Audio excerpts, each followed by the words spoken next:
काय सांगाल? खरं म्हणजे आज आम्ही मराठा समाजाला ह्या ठिकाणी आरक्षण दिलं. आमच्या सरकारनं वचननामा दिला.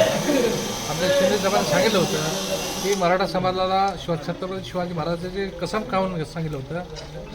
हात डोक्यावर ठेवून छत्रपती शिवाजी महाराजांच्या वचन दिलं होतं की मराठा समाजाला आरक्षण मी देणार म्हणजे देणार. आणि त्याचे वचनपूर्ती आज जरांगे पाटलांनी ज्या मागण्या केल्या ह्या ठिकाणी ते मागण्या पूर्ण बनवण्याचं आमच्या मुख्यमंत्री शिंदे साहेबांनी ह्या ठिकाणी मान्य केलेले आहेत. मराठा समाजाला आज ह्या ठिकाणी आम्ही आरक्षण देऊ शकलो.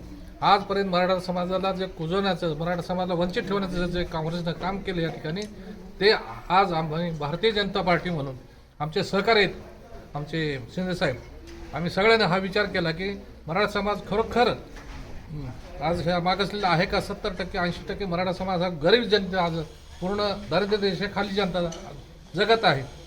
तर त्याचा विचार करून आमच्या सरकारनं, मोदी साहेबांनी आज या ठिकाणी निर्णय घेतला. आणि आमच्या सरकारने आदरणीय फडणवीस साहेबांचे, आदरणीय अजितदादाचे आणि आदरणीय शिंदे साहेबांचे खूप आभार मानतो या ठिकाणी.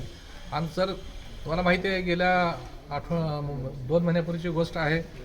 मी त्या ठिकाणी जेव्हा मराठा समाजाचा त्या ठिकाणी खासदार एकत्र जमलो होतो संसदेमध्ये आणि त्या महाराष्ट्र सदनला, त्या ठिकाणी मराठा समाजाला आरक्षण द्यावं म्हणून छत्रपती संभाजी महाराज आले होते, उदयराजे हे त्या ठिकाणी आले होते आणि सगळे 20-25 जण खासदार त्यामध्ये आम्ही तिथे जमलो होतो. त्या ठिकाणी एससीचा खासदार मी फक्त एकटा होतो त्या ठिकाणी. आणि मराठा समाजाला आरक्षण मिळावं का ह्या उद्देशानं त्या ठिकाणी सपोर्ट करण्यासाठी मी त्या ठिकाणी गेलो होतो. मला अभिमान वाटतो आज माझ्या सरकारनं तर त्या ठिकाणी आरक्षण दिलं. मलाही अभिमान वाटतो आज त्या ठिकाणी मी मराठा समाजाला ओबीसीमध्ये घ्या म्हणून त्यांना सपोर्ट केला. आज तर स्वप्न मला खरंच ठरलं.